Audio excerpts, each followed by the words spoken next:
My friends, notwithstanding last night's love fest, we had a wonderful time. Just taking a break from the usual humdrum, routinized horrors that maintain that of our particular world. Oh my Lord, mm, that was absolutely one of the most incredibly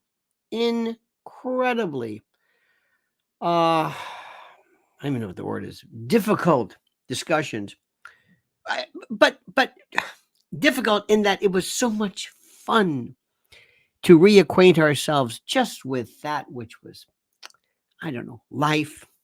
But my friends, we got to talk about some serious stuff today, not in any kind of morose way, but in a couple of things. We're going to be talking about a host of stuff, and I hope you also please follow along my Twitter account. It's critical because I give you kind of an adumbration of where we're going. We're talking about the Streisand effect takes on a whole new meaning. Uh, Bill Gates wants GMO chickens and feeds in Africa to offset climate change. We're going to be talking about Susan Sarandon doesn't know how to play. I'm sorry, I didn't know what I was saying. Yes, you did know what you were saying. Carrie Lake, what is that all about? Elon Musk about Iger, Tucker Carlson, schizophrenic. I hope President Trump doesn't. This guy, I'm for Trump. I'm against Trump. I hate Trump. I hate him passionately. This guy doesn't know what the hell he's even talking about. We'll talk about Schadenfreude. And we're going to be talking about so much more, up to and including these postprandial reviews of what's going on regarding the debates, how everybody still doesn't know how to read those. And we're going to go on and on by giving you the best possible review of that which is happening. So, my dear friends, sit back and remember, like the video, subscribe to the channel.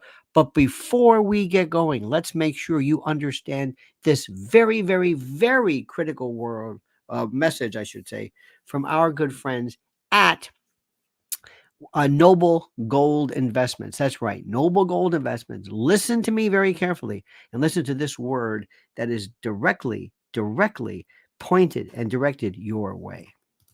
Well, chances are you've seen it before. The chaos in the markets, oil and stocks. Just when you thought it was safe and interest rates were rising, new threats come out of nowhere. Tensions are boiling from Asia to Europe. Adaptation is the key here to safeguarding your wealth. You may not have considered gold before. It's not speculation, but insurance. And right now, you need some insurance. Noble Gold Investments have been protecting investors from disaster for years with precious metals. So if you're worried, it might be time to take a fresh look at gold and silver. Gold is a proven safe haven shield for your portfolio and a volatility balance against uncertainty. If it helps, Noble Gold Investments is offering a free 3-ounce silver American Virtue coin with its new IRAs this month. If you open your Noble Gold Investments IRA or 401k rollover, you can claim your coin today.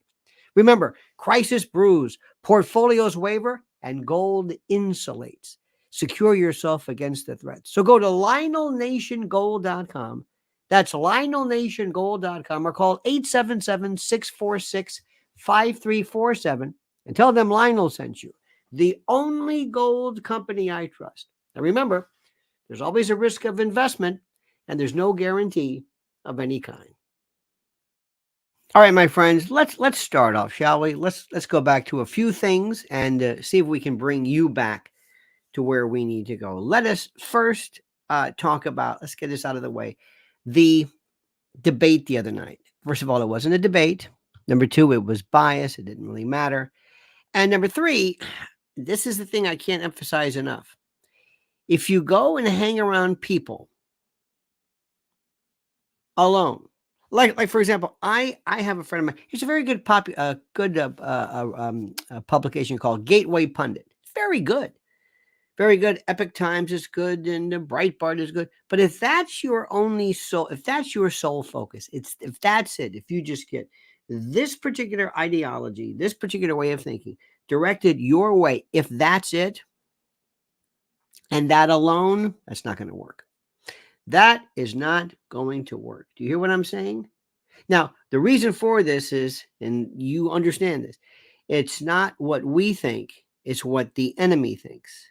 What are they seeing? What are they,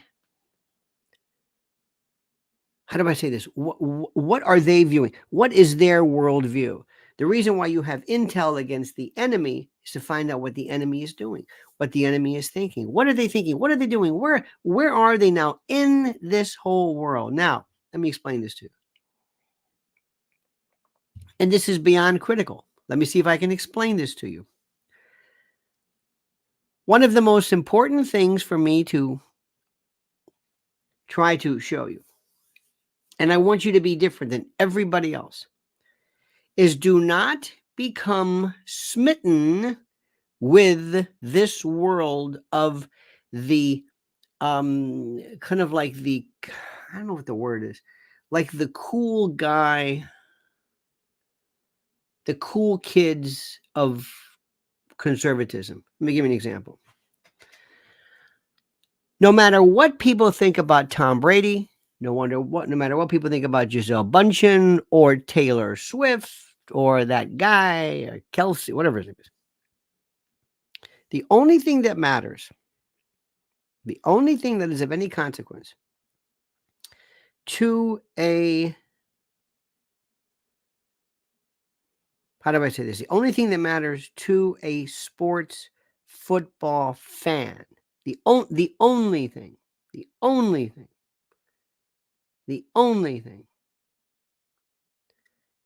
is performance.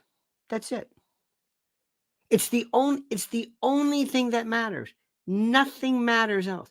Nothing is of importance to anyone other than, and this is important, other than performance. They don't care about what Tom Brady looks like. They don't care about Gisele Bündchen or even scandals. They really don't care about that. Sports fans look at what's happening on the field. That's it. And what I'm seeing is people who are not in love with politics, but more interested in people they see on TV. I will never understand, and please forgive me, there is not anyone I would ever want to go see, talk to, listen to, merely because they're on TV. I remember one time, Christmas time, saying, hearing somebody say, I can't wait. I've been invited to the Newsmax Christmas party. Actually said this. And I said, well, what difference does that make? The Newsmax. I'm going to get to meet, I don't even know who's on Newsmax. And I said, well, is there anybody on Newsmax who's particularly good or insightful? Well, no, but they're a star, because people still to this day confuse people on TV with those who are stars. Now, listen, my friends, I don't want to be mean. I really don't want to be mean. You can like anybody you want, but I want you to understand something. Do yourself a favor also. I have been absolutely thoroughly enjoying. Why you're going to ask? I don't know. Listening to old Richard Nixon post Richard Nixon after he left office. The most incredible thing in the world. Absolutely fantastic. So interesting. So fascinating. Brilliant. Ted Koppel. Do you think Ted Koppel ever acted like the, I'm trying to think of the drools. You pick whoever you want. Doesn't really matter. But do you think so? Or maybe Eric Severin. Or just when news, there was a sobriety to it. And I'm sure there had to be people then who liked stuff just because of, whatever. But I don't understand it. By the way, I hope you got yesterday's newsletter. Here it is right now. This is the newsletter, and I want you to sign up for it, please. And I want you to look at strategy. There was a fellow who fancies himself as an intellectual who was putting out for the umpteenth time the umpteenth story on how Henry Kissinger was a war criminal, and it's a trope and a meme that is repeated. Do, what I what do you think the world is? What is war? What is this? It's almost like you don't really understand it. It shows your innocence. It shows your pathetic innocence. If you use words, Henry Kissinger wasn't a war criminal. Nixon was a war criminal. Whoever implemented his ideas.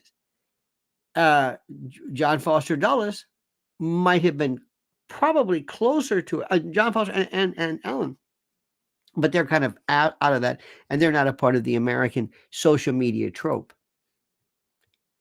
John McGuire couldn't get higher, said, watching those old Nixon interviews is depressing, as it reminds me of how utterly stupid our current leaders are. Absolutely. What is it? What is it that explains? What is it? How do you know who's really good at these things? How do you know who's really good? I am, if I were president today, absolutely,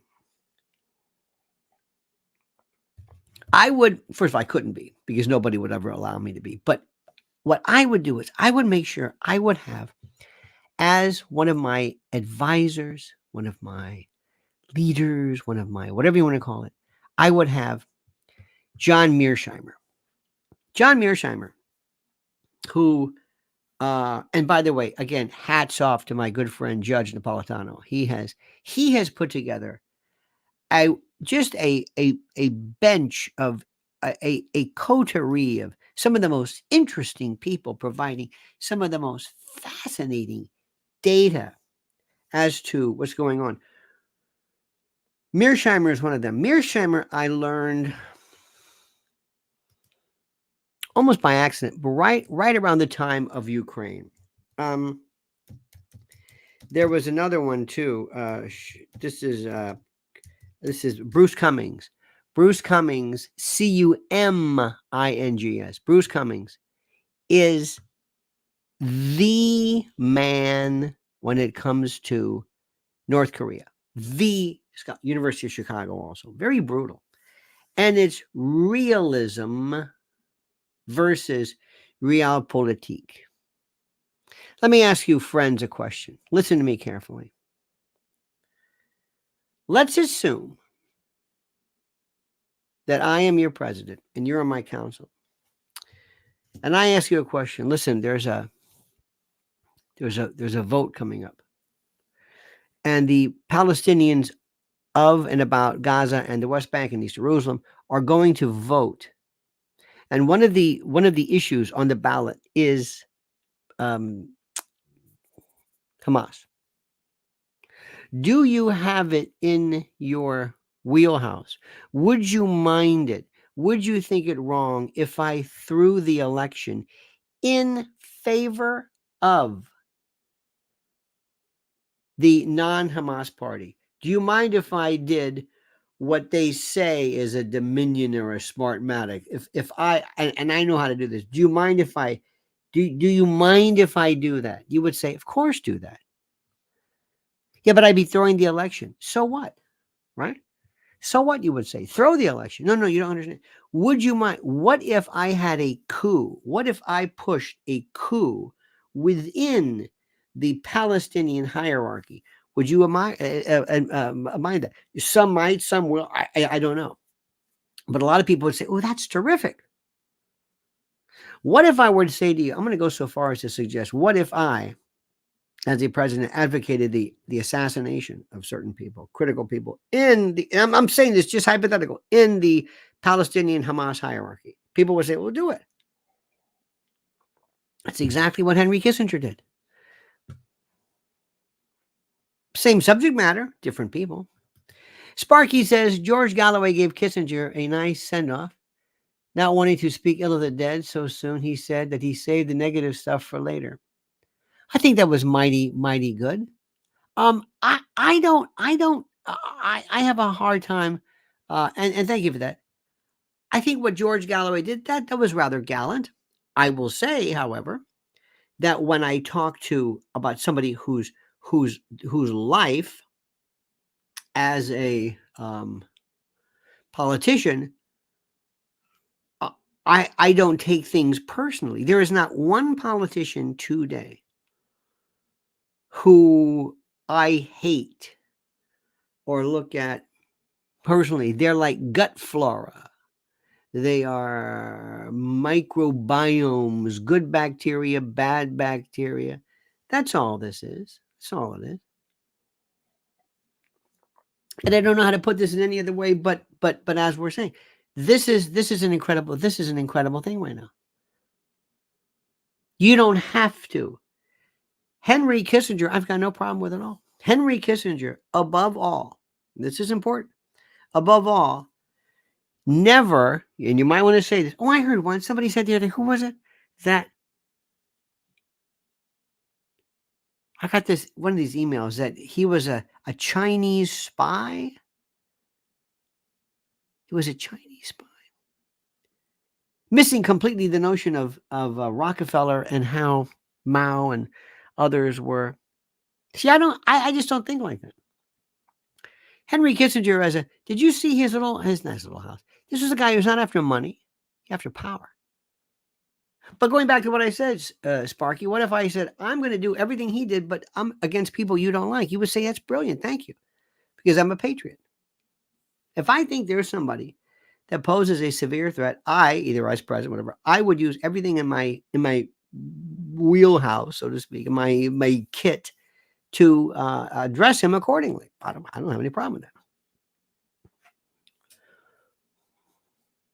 I, as a president, would say, if I've got a beef, I will go after. If there's going to be anybody who is whacked in some kind of a military operation, I'm going to go after individual targeting, not innocent civilians. You got that? You got that?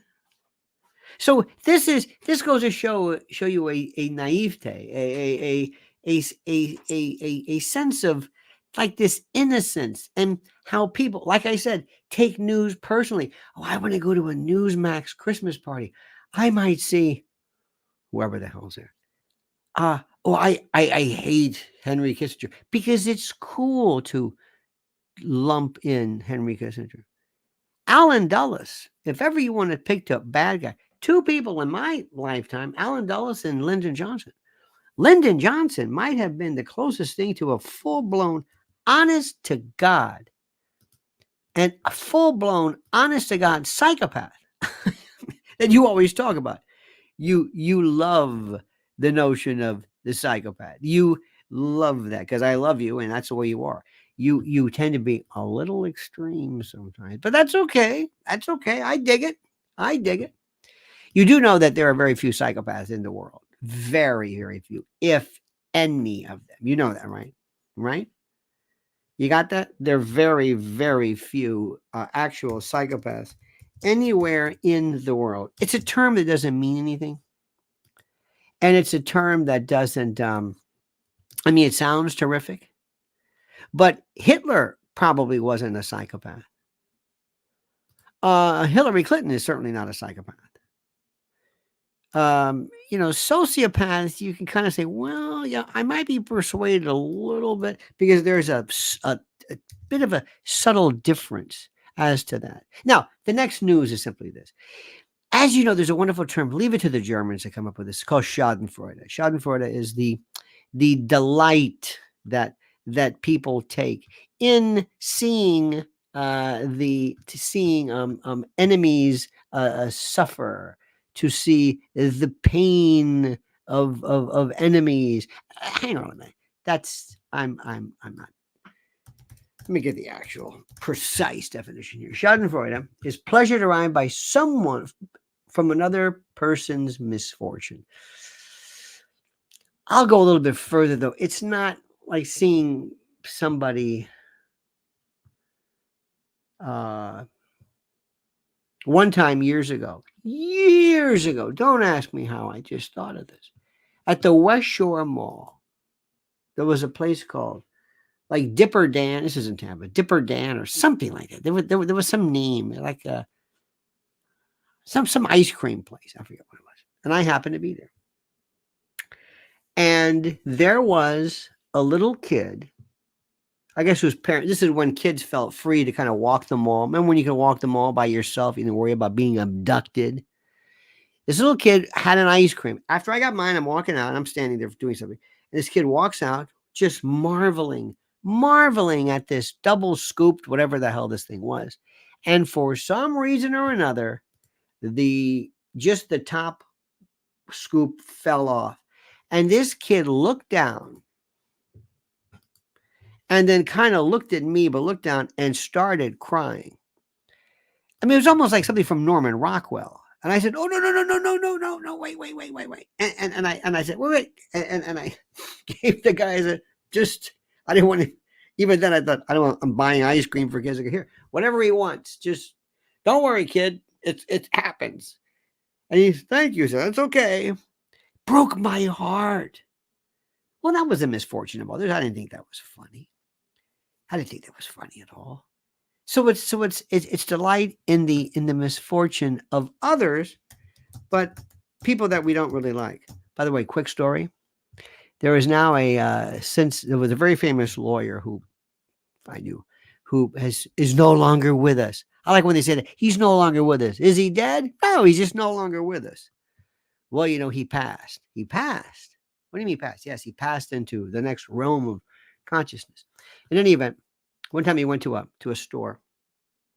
This was in the University Square Mall, for those of you who are from the Tampa area. And he walked in, and there was this bakery, and they had cakes with, like a glass covering on the different stands. So he walks up, he has his suit on, and he's doing all this stuff, and he's looking very. And as he looks at this thing, he said, "Oh, that's interesting." He said, "What is that?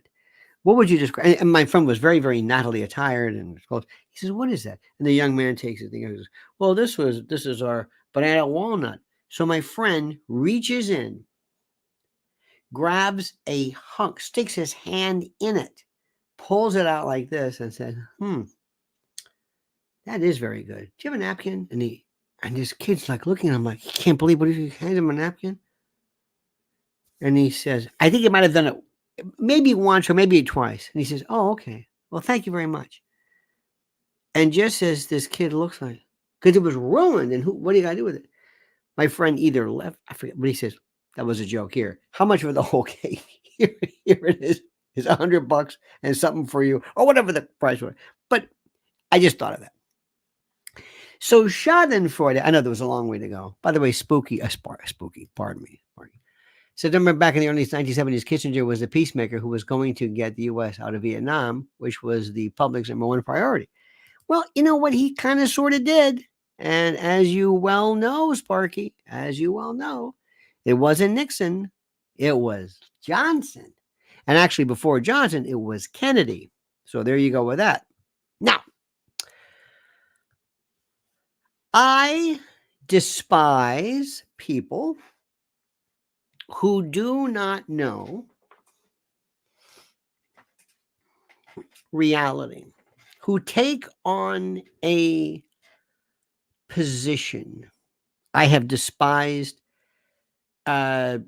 conservatives who have pretended all of a sudden that they're into the Second Amendment. They've never fired a weapon. They don't know the first things about weapons, but they feel somehow that in their particular wheelhouse, they must have this thing in which they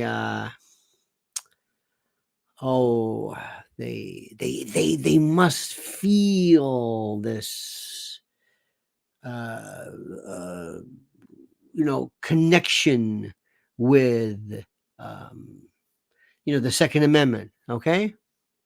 Our dear friend says, I'd agree with the later name, I don't know what that means, who is indeed a psychopath. No, psychopathy, as you know, I just want to say something, is not a mean person or somebody who is whatever. A psychopath is somebody who actually has a physical, neurological, and I think James Fallon, not Jimmy Fallon, Fallon, said this by looking at PET scans and the like in imaging, that the orbital cortex and various aspects of brain anatomy is and are affected negatively by this. So it's not just what you think. Okay, it's not just that you have a kind of a meanness towards people. A lot of serial killers are not psychopaths. Psychopaths, as you know, I want you to understand, it's very important that you bring this up. A psychopath is somebody who is not able to appreciate consequence, whose head and heart are not connected. A person who is a non-psychopath, but who is just evil, as you might say, or who likes to do terrible things. There are people, by the way, who love torture. They love to torture. They are a sadist. They're not a psychopath. Psychopath has become a term. It's like a pejorative, like bad guy, evil, heartless, things like that. That's not a psychopath. So while I appreciate and I would probably agree that they are most certainly bad people, psychopathy is a different. If you look at Hare's definition, if you look at the you maybe you're talking about antisocial personality, something else, but a psychopath is not. It is a physical trait. It's almost like saying Alzheimer's, if you will. Just want to bring you up to speed. Okay. Barbara Streisand and others are people who live away. Rob Reiner, they live away from the real world. I have recently, it was the funniest thing ever. I had a friend of mine who has a relative who was absolutely pie in the sky. And I said, let me explain to you something. And she had every, like, people of color. Oh, okay. Okay. And that tells me the nomenclature. People of color. People who use the word non-binary in a sentence kind of tell you who's going. All right.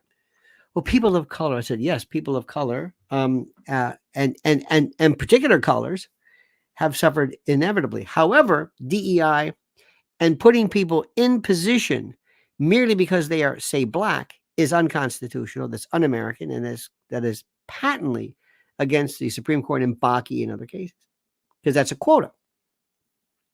She had nothing to do. She's young. No, you don't understand. Oh, you do. White, sort of privileged. Okay, you do, huh? Okay. So you have no problem with DEI. Oh, no, of course not. Great. Until she shows up to her job post-COVID, there isn't a white person in her unit, which is fine. But more importantly, and by the way, that's not the issue. The people that were selected weren't qualified. The people who were qualified, who had been there for a long time, who happened to be white or happened to be of no color, I guess, because they weren't of color. Of color means you're not white. White is not a color. They were replaced by people of color. How do you like that? They were replaced with people of color. Interesting. And she will soon be herself. Replaced by people who are just, and it's true. Everybody knows it. That's not to say all programs are like that, but this one certainly was. She sure changed her tune. So, of course, I have not seen her lately, but the next time I do, I'm going to say, well, I heard what happened. Well, you should be happy because after all, diversity, equity, and inclusion. Oh, shut up. I can see her telling you right now. See, unless it happens to you, then you don't recognize what it is. It's real easy. It's real easy. It's real easy. Oh, I think people, this is terrific. Oh, I think they're wonderful. I think it's great. If you say something, you better put it into context. Oh, yes. Oh, yes. I know in two separate occasions, in two posh, if I mention I don't want to say their names because they might be listening. Two areas, if I mention it, you say, oh, I've heard of them. They're putting two low income housing, one directly across the street. Low income housing. And that's a code word for a lot of things. Nothing wrong with low income housing. I'm giving you an example. Low income housing in these particular areas that there wasn't low-income housing anywhere around. And not only that, it happened to be, for the most part, not all white, but all affluent. That's no more. Boy, they changed their tune. When you ask somebody, are you, oh, I'm open mind. Great. So you wouldn't mind, and this is your test. You wouldn't mind if any particular group, anybody can live next to you, right? Anybody, any race, any color, anything. You have no problem with that. Deep down inside, none. You're happy. You won't. And watch their look. One of my favorites was a woman who, during Floyd, lived in a gated community, Range Rover, live-in nanny, Hispanic, and Black Lives Matter were moving in, and they all of a sudden they said, "Oh, we got to be careful." And I said, "Well, you're going to open the gates, right? Or are you going to let them in?" No, wait a minute. Black Lives Matter, BLM, George Floyd, yeah, power to the people. She had nothing to do with it. And she thought, well, I'll just hammer my BLM sign in front of my lawn and everything's fine. Everything's groovy. Oh, it didn't matter. They went and they said, "We want your house." You remember at first, the McCluskeys in St. Louis and others said, no, we want your home. This is ours. What? Remember that? I don't know who these people were. I don't think they represented BLM per se, but you would hear people say, "We want your home. We want this." Change that to them. Here's my favorite. Sometimes there are people, and this is a weird thing too. I know who people, they listen to me carefully. They would love their, let's say, daughters to marry somebody of a different race so they could show everybody, look how cool we are. My daughter is an interracial marriage. Just like people who go out to adopt people of different babies of different races, so they can say, "Look what I do." Sparky says, by the way, there was a neurologist doing a study on psychopaths who put his own data in as part of the control group and found out he was a psychopath. That is James Fallon. That was James Fallon. It was he had an interview. It's the greatest book in the world. Something about that story, Sparky. I'm not really, you know what I mean? Kind of. But yes, that was he. He was doing something on Alzheimer's, and he had the control group. He had everybody in his family because apparently they had scores of Alzheimer's, and he also did this. He also did psychopathic studies on serial killers and people in prisons and that sort of thing too. And he found out, because as he was going through it, he goes, "Oh, somebody put the wrong pile. Somebody put this PET scan or whatever in the wrong pile because this is clearly a psychopath." And he said, "Sir, that's you." What? He pulled the sticker back, and he's the person. Let me say something. I just want to go off on this one because this is very important. Here's my rule. I'm a realist. I don't give a damn who lives next to me. If they're classy, if they're quiet, if they're respectful. Would you mind if Denzel Washington lived next to you, or Sotomayor, or Ketanji Brown, a Supreme Court? No. Does that matter to you? No. Does it really matter? No, I don't care. I have no interest in it. Do I want a family of 12 up late at night screaming and yelling? No. I don't care who they are. I don't believe you should adopt children because of how cool it makes you look on the socialist phylogenetic tree. I think that's disgusting. Let me hold that thought. I got more to say about that. This is very, very, very important. But you know what also is very important? Emergency food. What happens in the event you need emergency food? What are you going to do? What? Well, listen carefully to this important message. Patriot, the world at every level and facet is in peril. Everything has changed. The Great Reset is here. Just look around you. You must become more self reliant and sufficient and secure the future for your family. Act today with My Patriot Supply. My Patriot Supply is the country's largest preparedness company, and it's more than equipped to stock your shelf. Their best selling 3-month emergency food kit provides delicious breakfast, lunches, and dinners that last up to 25 years in storage. And right now, listen carefully, it's $200 off. That's right. Get over 2,000 calories every day. Just add water and heat, then eat. Make sure every member of your family has a 3-month food kit from My Patriot Supply. Go right now to my special website at preparedwithlionel.com, preparedwithlionel.com for $200 in savings. Be sure to order by 3 p.m. for free same-day shipping. It's best to have emergency food and not need it than to need it and not have it. Take $200 off right now at preparedwithlionel.com, preparedwithlionel.com. Write this down, commit it to memory, preparedwithlionel.com. So let's talk about Barbara Streisand. Why this is so important, so critical, and so funny. This is Schadenfreude, baby. I know, forgive me, the fact that this is took a long time to get there. But have you ever heard the Streisand effect? This is very interesting. The Streisand effect. This is an unintended consequence of attempts to hide, remove, or censor information, where the effort instead backfires by increasing awareness of that information. It is named after Barbara Streisand, who attempted to suppress the California Coastal Records Project's photograph of her clifftop residence in Malibu. Inadvertently, it drew greater attention to the previously obscure photograph in 2003. So attempts to suppress information are often made through cease and desist letters, blah, blah, blah. But instead of being suppressed, the information sometimes receives extensive publicity as well as the creation of media such as videos and spoof songs and blah, blah, blah. So anyway, so that's what happened. So so in this particular case, this is even more interesting. And I find this to be so beautiful. A boat of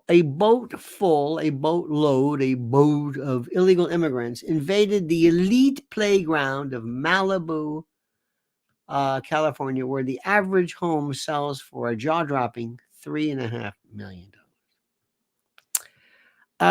It says that Homeland Security, U.S. Customs and Border Patrol are investigating a panga boat. A panga boat. You might say, what is a panga boat? It's a bladed African tool like a machete that sunk off of Malibu coast on Wednesday. The Coast Guard got a call from around 7:30. Well, what happens, interesting, is that, and Bill Malugin, the Fox News, he's the Wunderkind. He's in the next tier. There was apparently a lot of folks, the people who are in Malibu, is seeing some interesting things. The southern border of Mexico is mostly open to job-seeking migrants, so the landing of this in Malibu includes many who were previously deported or who have criminal records. Since 2021, Biden's elite-backed deputies invited roughly 6 million illegal foreign migrants into Americans' homes. Malibu is along the coastline just north and west of Los Angeles. It's home to many movie stars and personalities and all that. Of all the famous people in California, those who have homes in Malibu get to live in one of the most in-demand locations for those seeking privacy and luxury. With pristine beaches, Breitbart writes, sprawling estates and majestic mountains, it's no wonder that so many celebrities have homes in the Los Angeles County beach community. So what happens is now they're finding, in fact, one of the many residents is, of course, Hunter. Well, lo and behold, what are we seeing right here? Illegal migrants invade Malibu beaches.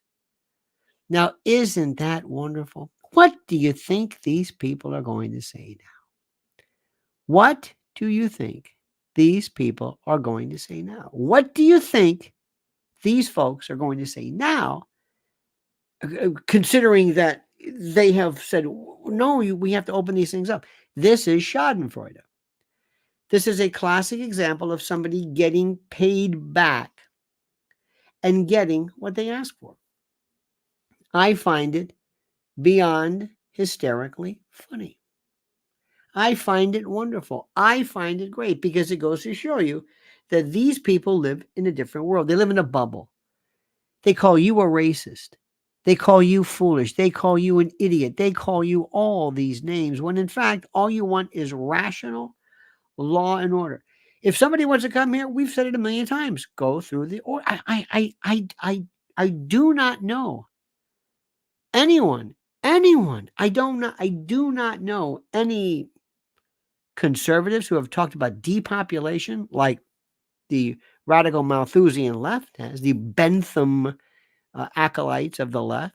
They have actively and actually supported the notion of eugenics and depopulation. I've never heard anybody from the right say that. See, so this you got to know kind of who's saying what and what their positions in this are, and I find it to be beyond funny. So they're going to get, and this is the thing. This is the thing which is the most funny. This is so great. Now, by the way, there's this. I want you to look at my Twitter. There is a. I find this fascinating. I want you to understand that whatever your height is, whatever your weight is, that's the way you look. You know, you might want to be able to lose some weight or gain weight, but you can't do much with your height. It's just the way it is. Sorry, it's the way it is. And nature, or your particular physiognomy, your phenotype, your genotype, whatever is. So there's a picture of Hannity standing with Gavin Newsom. And if you look at this, it's the weirdest picture. Newsom, who's pretty tall, is not towering over, but is standing taller than Sean Hannity, who was not short by any stretch of the imagination. And Ron DeSantis is taller, is almost the same height as Newsom. Look at this picture. Now, look. Again, I think it's stupid that we're even talking about height, but that fascinates me. Why are we doing this? Why are we even doing this? I don't understand this. I don't get it. It's like this is ridiculous. Now, another thing, the DC Court of Appeals has just ruled, just vitiated, just invalidated any particular immunity claims that Trump has regarding any kind of a January 6th lawsuit brought by, let's say, people, folks who are police officers who were injured or those types. My friend, this is showing you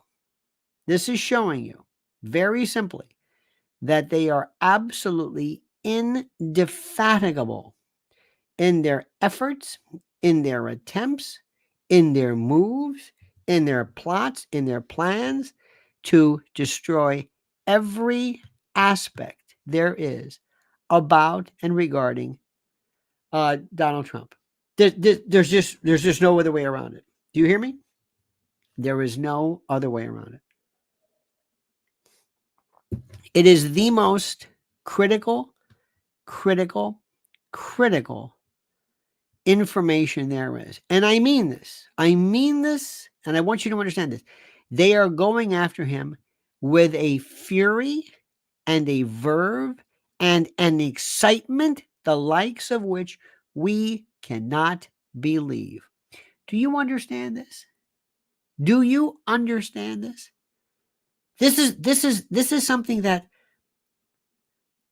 I don't even think he understands it. And when I see these people that he has going for him,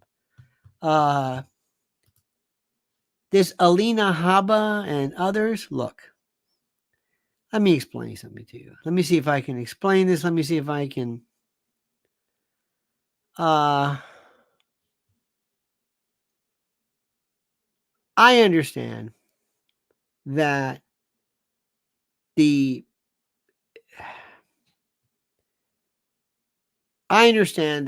Trump doesn't have a lot of people necessarily. By the way, look at this. Remember, Trump had people with him like Mark Kasowitz. Remember Mark Kasowitz? Mark Kasowitz was the guy. Charles Harder, Joanna Hendon, Mark Mukasey, Jay Sekulow, Lawrence Rosen. Remember that one? This was they filed $100 million lawsuit against the New York Times. Anyway, this is where I gotta say I feel sorry. I feel sorry for President Trump, and I want to say to him, listen, maybe it doesn't matter to you. Maybe maybe you just don't have any. Joe Tapioca, remember that guy from the first one? I don't see him. All of a sudden, he had that terrible face work where he's just unrecognizable. I don't know where he is. He might be out of the picture. Who knows with these? I have no idea. But when you have someone who say what you want about Sidney Powell. Sidney Powell, when she was going to release the Kraken, wasn't into, am I hot? See how hot I am? This is a losing proposition. He is so doomed. They're not going to be satisfied until he has nothing. Forget, they love going after Trump. The fellow from, what was it, Married with Children and Family Matters, he turned back an honorary degree from some university because they gave it to Trump. I mean, the hatred for Trump is almost a pathology all its own. Trump derangement syndrome. It just, so I don't know, Mr. President, maybe you don't have access to anybody else, but you had some really serious folks. Say what you want. Dershowitz and others, who a lot of people, and by virtue of this, of the retribution that is directed against you for daring to represent him, I can understand a lot of lawyers saying, I'm not going to waste my time with this. But it's just sad. It is just sad. And whenever she's at, oh, look, I'm at Bedminster, look at this. It follows it, so hot. And I just give up because I'm from a different planet. I just think that adults should act like adults. Adults should maybe get away from this, but I don't think that's happening anytime soon. I pity this man. I pity this man. You understand that? I pity President Trump. I know that sounds awful. I know that he would be very, very upset if I said that, but I pity him. Ladies and gentlemen, Silver Fox says, so how does Trump get into office? Maybe by listening to your advice as well as picking a running mate that appeals to the center like Bobby the K? No. First, no. It's a good question. Number one, he is going to get the nomination. Okay.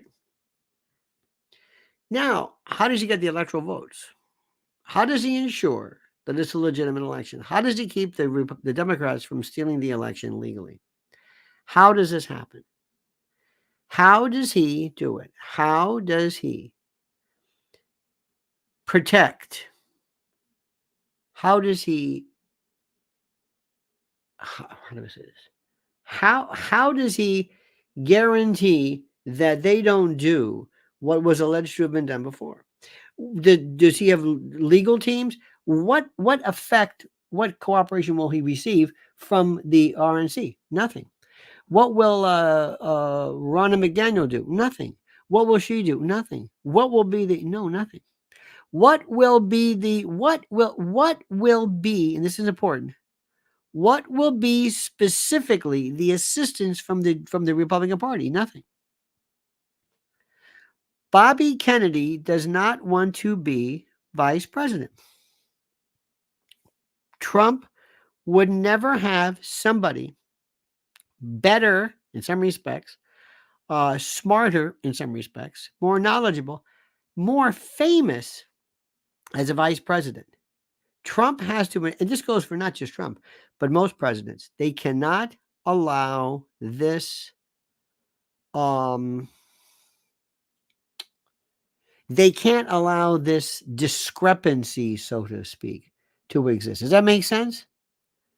If he, I swear to God, if he were to pick somebody, he's got to think of this. Number one, he'll be 77, 78, whatever it is. He's got to think of somebody who, and let's face it, somebody who faces a greater possibility of filling in the event of some untimely demise. So he's got to throw, that's a factor. He can't pick somebody who's some DEI suggestion, like somebody who's black or female or whatever it is. It's got to be somebody who's just rational.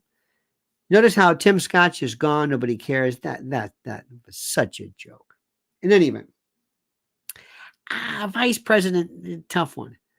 But the thing is, to have him win, he's got so many things he will not do.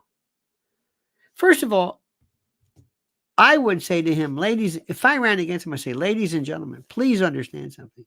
President Trump is a wonderful man. President Trump is a wonderful man and a great man, but he is under so much stress and distraction right now. He is not in the best position to be the president. And therefore, not because of anything he's done, I'm sure he'd do a fine job. You just need somebody who is, and then you make it sound like he's just distracted. Ladies and gentlemen, George Lenz says, much has been said about the power of establishment. How about the desperation that they are showing at this moment? The power of the establishment. The desperation of the establishment? Which establishment? I'm sorry, I don't understand. Who's desperate? I don't. Sidney Powell, AG, don't make me laugh. Trump, Vivek, absolutely not. Vivek doesn't have the temperament. You can't have somebody who overshadows you. DeSantis for VP is not that far, but that also that will kill any chances. Remember, Trump, I know this is difficult to understand, is still kryptonite. Kryptonite. Trump Ramaswamy? No way. No way. Because, like I said, you can't keep Vivek quiet. He might just say, hey, I'm digging this. Don't worry about it. He's very interesting. He's great for, I think what he said about Ronna McDaniel, I don't think he has a temperament. Vivek is like Tucker Carlson. They're not serious. They want to be stars. And they will say whatever they want. They will say whatever they want or whatever they can to gain.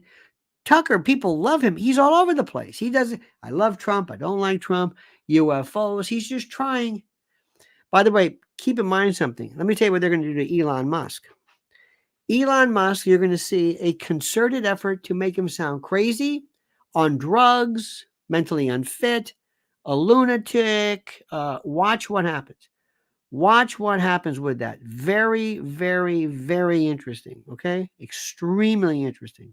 Fascinating. Just watch what happens. Okay? Which is so monumentally interesting.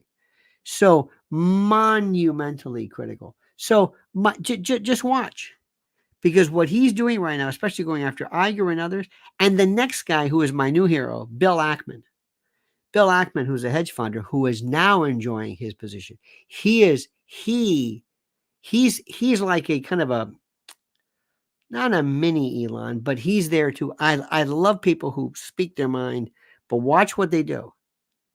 Elon is they're going to go after his cars, his trucks, EVs, the new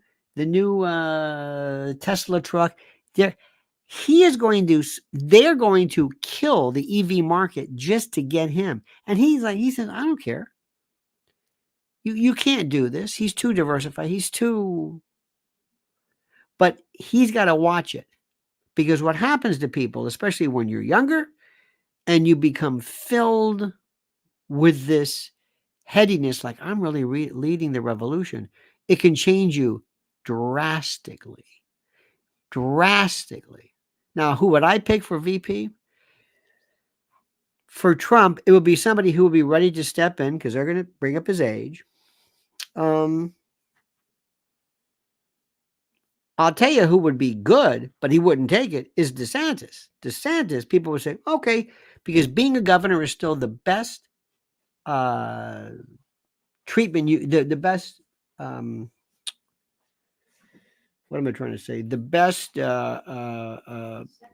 stepping stone training. Thank you, honey. What, you think I'm stupid? Is that what you're saying?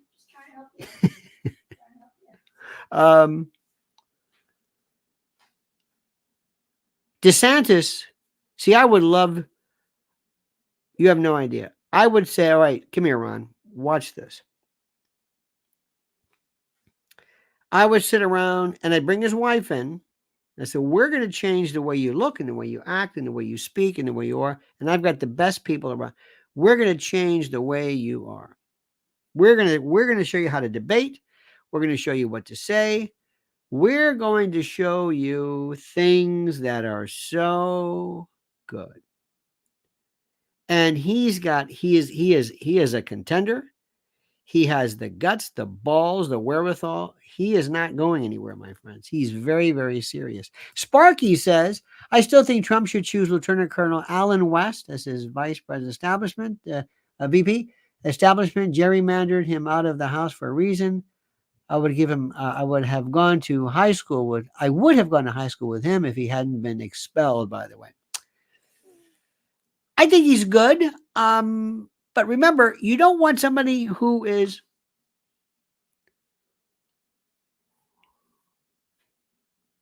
you're going to have to tell him, are you willing to sit this one out? He might be. I think he'd be fine. He'd be fine. But you never can outshine him. You never can outshine Trump. You never can, I would make sure he was vetted. I don't know exactly everything about him, but remember, to vet, except, by the way, here's an example of something. Susan Sarandon now made some statement where she said, yeah, now you Jews are going to find out what it means to be to really suffer about Palestinians or something like that, something stupid. So what did she do? She said, I didn't know what I was saying. I can't believe I said that. You know exactly what you were saying. What she should have said is this. She's 77 years old. She should have said, I meant every goddamn word I said, and I'm not stupid, and I'm not changing my mind. Now, if you think that's anti-Semitic, that's your problem. But what I'm telling you, and then she should have just doubled down. Why? Because the people who love her will love her even more.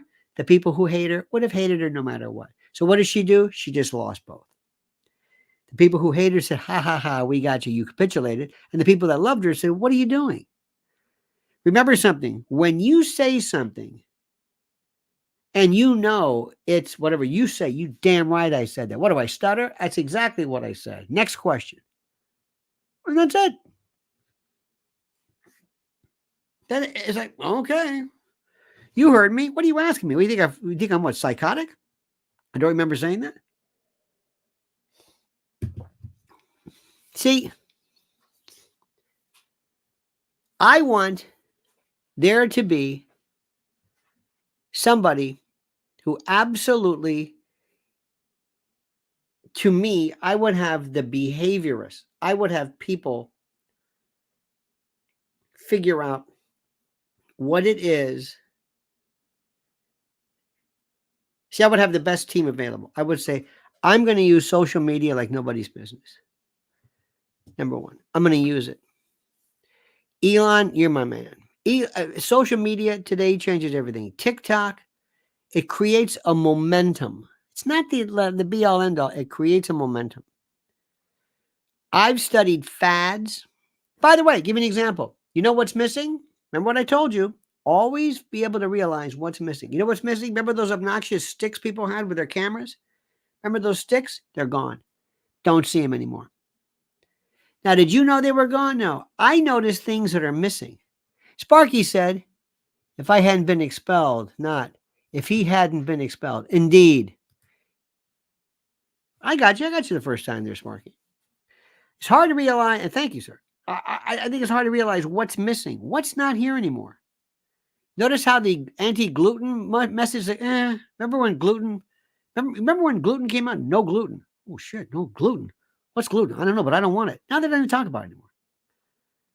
Notice trends. Mrs. L is the best at that. Notice what's going on right now.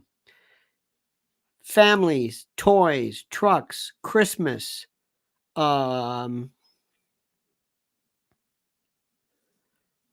What are you trying to say? I'm telling you right now, the greatest ever was Ronald Reagan. Ronald, give me an idea for something. Give me an idea that comprises a feeling and not specifics. Nobody wants specific. I raise the unemployment rate. Okay, that's great. That's great for Kudlow. Larry Kudlow speaks for such a small group of people. That's not what it is. Remember Morning in America? Ronald Reagan, it's the greatest thing ever. Ronald Reagan was just, America's feeling good about itself again. America wants to feel proud. We're proud. We are the country that protects and changed the world. And we want that reputation back. And it's been tarnished right now for a variety of reasons. We are not a bellicose group. We are not bloodthirsty. We believe in liberty and freedom. And by God, that's what we're going to get back to. Sparky says, "Oh, the lawyer, you know that changing one word can completely alter the meaning." Oh, absolutely. Dear God, old friend, absolutely. Words are... What's the difference between cutting up a tree and cutting down a tree? Big. One's already down, one's already up. To cut it down, it's. But going back to what I said, Sparky, I think you'd appreciate this. Do you know what it is that Americans want? They want common sense. And I would never say anything about the other side. I ignore them. I want my pictures to be, this is America, where we feel safe and proud, and I'd have kids going to school, and I would have school buses in my pictures. Think about the imagery: school buses, families, picnics. I remember one time here in this area, many times you've seen this, African American families. Have you seen when they have the reunions? Have you ever seen this? Be like the Thompson family reunion. It's like family, and they'll be at a park or something, and they all have the same T-shirt on, and there's 100, and they're families, and they got food. I mean, I just want to just see what they want, what they're eating. It's great. It's wonderful. Family, black people, families running, enjoying. We are the most heterogeneous people. We don't need this LGBTQ. We had letters before you knew what the letters were. You know what our real message should be? America, we don't give a shit. We really don't care. We're honest to God, we don't care. We don't care who you are. Don't care. There are places around, what was that, honey, you saw the other day? Fashion, men walking around dressed as women. No big deal. FIT. And these are people who are dressing as women. Nobody cares. Been seeing that my whole life. So what? Nobody cares. There was a Little Richard. He came along in this. Oh my God. Do you know what Tutti Frutti, the song, what it was about? Oh, it's not what you think. Anyway, trans has been around since day one. Oscar Wilde, what are you talking about? Anyway, make a long story short, I would say we are who we are. We are who we are, and we are a country that wants to go back again. That's it. I wouldn't mention any side. I wouldn't mention, what do Americans really want? This is what Trump has to say. What is it? Don't go out there and make fun of people. That appeals to, that's like his, remember that Megan blood and the whole, I don't know why he does stuff like that. I don't know why he wants to make fun of people's names. That's ridiculous. Give us a vision. That's what Reagan did. What are we proud of? What are you proud of? Tell us about how many grandchildren do you have? How many kids do you have? Tell me about this. I think about them. Because what we do now, remember, the history is made in 25-year increments. And what we do now is like steering a ship, steering a freighter. It takes a long time, blah, blah, blah, blah, blah. And that's the way that goes. You understand what I'm saying? Okay. So that's it, my friends. Ooh, an hour and 4 minutes. Wasn't this fun today? Now, let me tell you something. Before we go, I want you to listen very, very carefully. to this brave man and his wonderful product. Let me tell you about my great friends at mypillow.com. Mypillow.com. And by the way, use promo code Lionel. Use promo code Lionel and receive a free gift. No purchase necessary. And yes, I realize that gifts are free. It's a tautology. Get over it. Sue me. So what are we talking about? How about Giza Dream bed sheets, My Pillow 2.0, sheets, slippers, percales, towels, quilts, bedspreads, mattresses, mattress covers, mattress toppers, linens, kitchen towels, bathrobes, name it. Items to luxuriate and relax. And don't forget, Christmas is just around the corner. And yes, it makes a great stocking stuffer, and it's fine for dad or grad. Made by the greatest company from the greatest people in the greatest country. Or call 800-645-4965 if you're OG, and see how quickly Mike Lindell answers the phone. 800-645-4965. But don't forget, only use promo code Lionel. That's mypillow.com. Promo code Lionel. Mypillow.com. Promo code Lionel. Indeed, my friends. Indeed. Now, let me ask you something. Is everyone going to in your own way, celebrate Christmas, get a tree, put up lights, do this? Do you understand this? It's critical that we all join forces to refocus on American tradition. Sparky says, I may have spoken too soon about Super Chat censorship, a reduction in your channel. Turns out it was relaxed, specific to criticisms of BB. Guess they want to put the squeeze on him. That could be. What's funny, Sparky? Maybe we can see kind of where the tide is turning by putting in, references to, like if you can't say things about vaccines, where you can, you notice something right now, and that's important. You recognize the trend.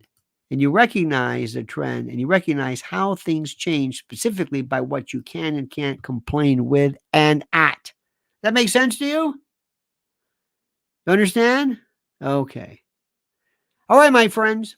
Thank you so much. Have a great and a glorious and a wonderful day. I appreciate that. Sparky, you have been without peer today. Thank you so much. George Lenz, don't be a stranger. And John McGuire couldn't get higher. Thank you so much as well, dear friends. We will see you back tonight at 7 p.m. Let me also tell you this. I'm asking you a big, big, big favor.